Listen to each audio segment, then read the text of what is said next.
Welcome back to the ASVAB Domination podcast. I am your host, Mickey Gamonal with Gamonal Tutors, and I was recently inspired by a colleague of mine to create a podcast that you can listen to on your way to the test.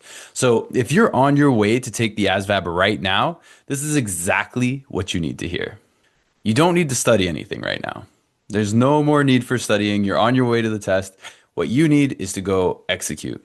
So, most importantly, don't be trying to cram, don't be trying to learn formulas and get all ready. You can study up until the test starts, but you don't want to be learning from scratch. So, you more than likely, if you're on your way to take your test, what you really need right now is to stay calm, confident, and controlled. All right. So whether you've studied a lot or you've studied a little, it doesn't matter. You're on your way to take your test now.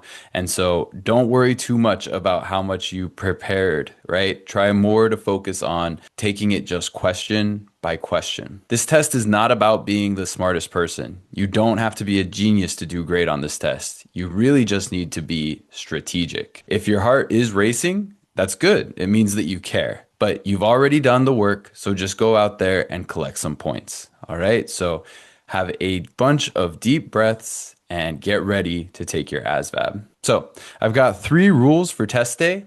This is the main idea. So 3 rules for this test. 1, don't get stuck. So very important, every question is worth the same amount of points. So if you're stuck, you can guess and move on. If you're able to flag questions and come back, go ahead and flag it. Maybe leave whatever answer you think is the best guess so that if you flag it and can come back at the end, you can see which one makes the most sense. Now, if you don't have that flagging ability, don't get stuck on a question because you don't know the answer.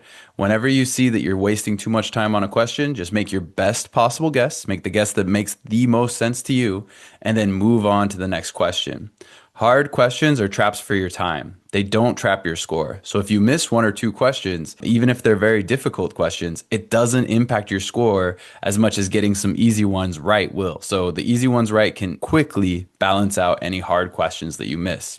So if you're stuck on a question that you don't know how to answer, it might be better to make your best guess, move into a question that you do know how to answer, and get that easy point. Rule number 2. Play the test, not the question. So whenever you're doing a multiple choice test, a lot of students make the mistake of just trying to figure out what is the answer based on the question. They don't use the multiple choices there. So look for obvious wrong answers. If you can eliminate wrong answers, that's going to help you a ton. Make your best estimates, right? If you see something like 29 times 5, you can imagine that to be 30, and that's going to help you to save a ton of time. So use some estimation, and then the shortcuts are so important. One thing that I'm always stressing for my students, and one thing that they always come back and say, oh, I wish I would have studied that more, is back solving. Start with the answer that you think is right. Plug that into the question, see if it makes sense as the answer. And then if you can prove that that answer is right, you're good. You got that question right. You move on to the next one and get those next points. So always try to game that test. So use process of elimination, use those types of things. Rule number 3, protect your confidence. So one hard question doesn't mean anything. Don't let one problem affect the next 5. Stay neutral, not too high, not too low. Don't go in super duper confident and don't feel like you're falling apart. And this part can be difficult. Recently, I took a test where I felt like I might have been failing, but I just did my best on each question because that's really all you can do. Don't focus too much on each question that you're sure you got wrong or that you might have gotten wrong. Try to just do your best for the test question that you are on. All right?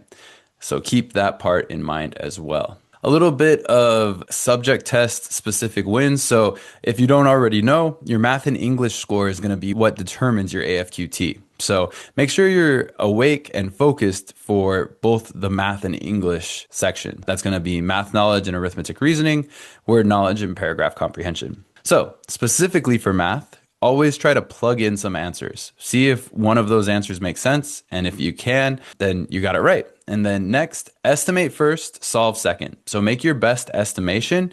You don't need to go through and verify until after you have your best guess. And then watch for extra info and unit traps. So extra information is going to be where they start talking about the number of wheels on the bus when the question actually asks how many people are on the bus. So keep an eye out for that extra information. Not every piece of information on the test is going to be relevant to getting the best answer. Unit traps is going to be very specific for if they have yards, feet, inches, miles, that kind of thing. So keep an eye out for that. If there's a question that's asking about how many hours does it take for something to happen and you solve that question in minutes, you're going to get that question wrong because it's asking for hours. So keep an eye out for those units. Those can be a little tricky. Word knowledge. So specifically for word knowledge, one thing that people don't know is word knowledge is actually worth twice as much as all of the other practice tests. So word knowledge is one of those tests that happens super fast, right? I think it's 15 or 10 minutes or less. If you want to know for sure, you can check out my Instagram. It's pinned to the top how long it is for word knowledge. But word knowledge is the fastest test on the ASVAB, but it's also got the highest weight. So when it comes to word knowledge, take a deep breath before you start that test and go in confident.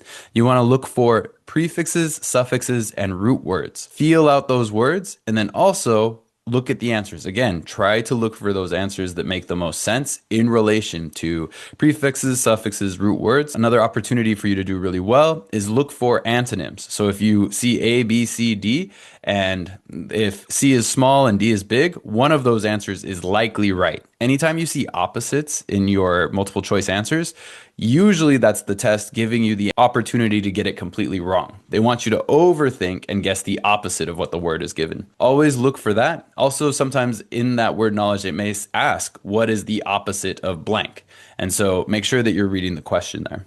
Even if you don't know the word, you can still win. You can still make your best guesses. You can still think back to where you might have heard parts of that word before or how that word makes you feel. And sometimes that's enough. Take your time with word knowledge, but it is the fastest test. So try to be ready when it first starts. Paragraph comprehension. Specifically for paragraph comprehension, the answer is always in the passage. If it says implies, think what must be true, and then go back to the text. Don't guess from memory. So specifically for paragraph comprehension, it's very, very important that you start by reading the question first. Don't just read that whole passage, get down to the question, and then make your best guess. Start with the question first so that you can read the passage critically. You want to go back into that paragraph comprehension question on a mission. Remember, I am looking for the answer to this question as I read this section, this passage. So always start with that question first. In my opinion, it's best to start with a guess, read through the 4 answers, A, B, C, D, say C makes the most sense to me. Let's see if C is true as I read this passage. Paragraph comprehension is the opposite of word knowledge. You get some of the most time. Arithmetic reasoning, you actually get a lot of time as well. But paragraph comprehension is one of those longer tests where you got a lot of time. So make sure to use it. Start with the question, find the answer that makes the most sense. It's also good to take a mid-test reset. So if you're ever overwhelmed, whether that's in the middle of a sub-test or in the middle of the full test, take 5 seconds to breathe. Do some deep breaths and reset yourself. Breathe in, breathe out, and reset your posture. Remember, you're still in control. You still get to determine what your score will be. So don't feel like the test is beating you up. It's really just checking to see what you know and what you don't know.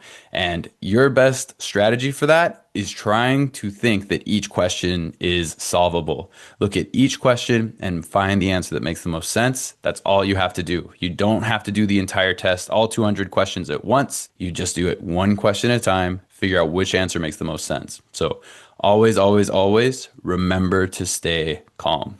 Specifically, if you're a recruiter driving someone to the test right now, you're doing more than just a ride. I appreciate you for sharing this information so that they can go in ready to take their test. And recruiters, you're out there changing life trajectories every single day. So I want to do a big shout out to any recruiters, whether your recruiter just shared this podcast with you to help you prepare, or if you're listening to this on the van ride over to MEPS. Thank you so much to recruiters for everything that you guys do. Final thoughts before you get ready for that test. You are more prepared than you think. Trust your instincts. Move fast, stay sharp, and collect points. Treat this test like all the points are already there. You're just picking them up off the ground. You just need to get one question right after the other. Whether or not you pass your ASVAB, go ahead and text me your score. Let me know if you thought this was helpful or if you think I'm missing anything in this video. Go dominate this test, and I'll see you on the other side. Thanks so much.